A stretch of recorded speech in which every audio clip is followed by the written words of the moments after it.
इसीलिए सबसे पहले भक्ति है श्रवणम। सबसे पहले कथा को श्रवण करना चाहिए। अभी आगे कल की कथा में प्रहलाद चरित्र में पूरे नवदा भक्ति का उपदेश देंगे प्रहलाद जी हिरण्यकश्यपु को। उसमें सबसे पहली भक्ति प्रहलाद जी ने कहा, पिताजी सबसे पहले भगवान के गुणगान सुनना प्रारंभ करो, भगवान की लीलाएं सुनना प्रारंभ करो, क्योंकि भगवान का गुणगान सुनेंगे तो ये मन भगवान में लगना प्रारंभ हो जाएगा। क्योंकि जाने बिनु नहीं होए परतीति, जाने बिनु नहीं होए परतीति, बिनु परतीत होए नहीं प्रीति, बिनु परतीत होए नहीं प्रीति, प्रीति बिना नहीं भगति गाई, प्रीति बिना नहीं भगति गाई, प्रीति बिना नहीं भगति गाई, प्रीति बिना नहीं भगति गाई, जिमे खगपति जल के चिकनाई, भगवती जिमे खगपति जल के चिकनाई, जिन्हें भगवती जल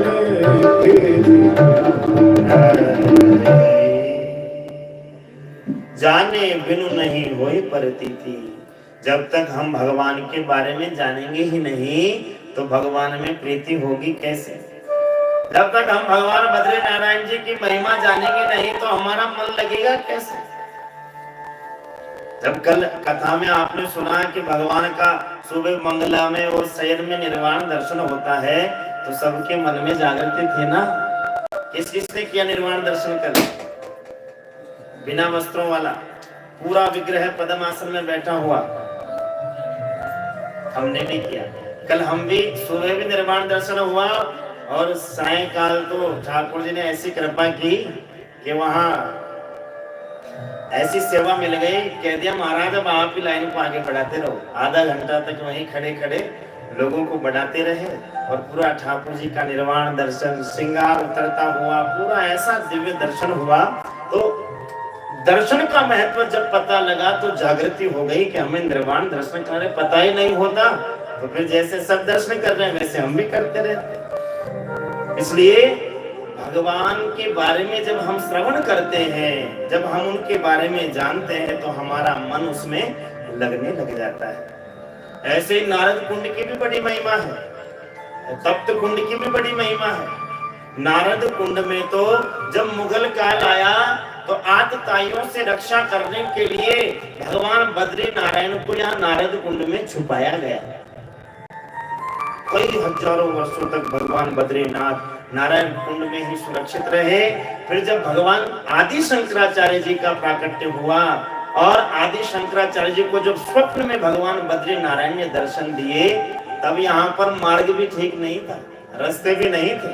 केवल अलकनंदा के तट के सहारे सहारे आगे बढ़ते बढ़ते जब यहाँ नारद कुंड पहुंचे, तप्त कुंड पहुंचे तो नारद कुंड में आकर के देखा तो स्वप्न में जो दर्शन दिया था बिल्कुल वही स्वरूप बद्री नारायण जी का भगवान आदि शंकराचार्य जी को प्राप्त हुआ। तब आदि शंकराचार्य जी ने ही भगवान बद्री नारायण की स्थापना कराई। जो भगवान बद्रीनाथ आज हम सब पर कृपा कर रहे हैं। ऐसी नारद कुंड की महिमा है और तप्त कुंड की भी बहुत महिमा है। ध्यान से सुन लीजिए, अब 6 दिन और है। कौन कौन स्नान किया आज तप्त कुंड में? सभी करो भाई, यहाँ पे आए हो बार बार थोड़ी आना होगा। जितने दिन कर सको उतने दिन ज्यादा से ज्यादा तप्त कुंड में स्नान करो। ध्यान दीजिए, ये जो तप्त कुंड है ये साक्षात अग्नि देवता का ही स्वरूप है। अग्नि देव ही यहाँ पर तप्त कुंड के रूप में विराज रहे हैं। एक बार अग्निदेव भगवान नारायण के पास गए और भगवान नारायण से जाकर अग्निदेव ने कहा, प्रभु मेरे अंदर अन्न को भी जलाया जाता है, मेरे अंदर मनुष्य को भी जलाया जाता है। इस प्रकार मुझ में इतने पाप हो गए